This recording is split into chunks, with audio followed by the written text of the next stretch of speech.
دیکھیں ایک بات یاد آ گئی علم کی. ایک شخص نے کہا وہ داری تھا، منکر، اللہ کا منکر تھا. وہ کہتا ہے زمین آسمان اسی طرح بنے ہوئے ہیں اور چلتے جائیں گے. اس نے کہا کہ ہر مجعول کے لیے جائل کا ہونا ضروری ہے، ہر مخلوق کے لیے خالق کا ہونا ضروری ہے، ہر مصنوع کے لیے صانع کا ہونا ضروری ہے. تو اللہ جس کو تم اللہ کہتے ہو، اے علی تم بتاؤ کہ اگر اس نے اس پوری کائنات کو بنایا ہے، ذرے سے آفتاب تک تمام اشیاء کو بنایا ہے، تو پھر اس کا اپنا خالق کون ہے؟ اس کو کس نے بنایا؟ مسلمان تو خاموش ہے، وہ کہتا ہے کہ وہ اپنی ذات سے قائم ہے، اس کا کوئی خالق نہیں، لم یلد ولم یولد. مگر وہ کہتا ہے کہ نہیں، میں عقل ظاہر سے ماننا چاہتا ہوں، عقیدے سے نہیں. اگر میں قرآن کو مانتا تو پھر قرآن نے جو کچھ کہا ہے وہی میرے لیے کافی ہوتا.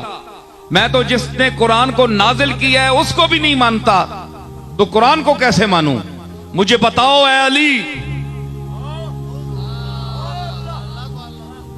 بتاؤ تمہیں جو شہر علم کا دروازہ کہا گیا ہے، نبی نے اپنے علم شہر کا تمہیں دروازہ کہا، تو اب دروازہ ہونے کا ثبوت دو.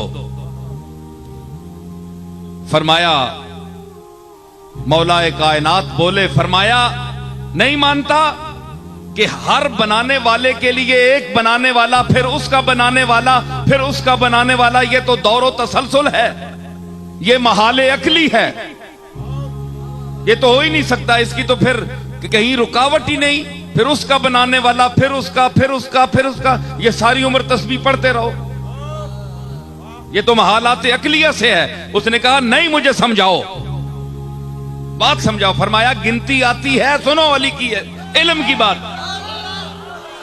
فرمایا گنتی آتی ہے جی، 1 2 3 4 5 6 گنی نا. فرمایا الٹے گنو. اس نے کہا 6 5 4 3 1. جناب علی نے فرمایا 1 سے پہلے گنو.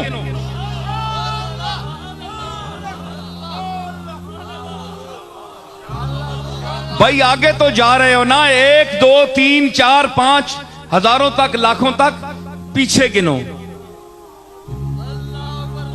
اس نے کہا جناب 1 سے پہلے تو ہے ہی نہیں. آپ نے فرمایا کہ بے وقوف، یہی تو علی کہتا ہے کہ اس ایک وحدہ لا شریک سے پہلے کوئی ہے ہی نہیں.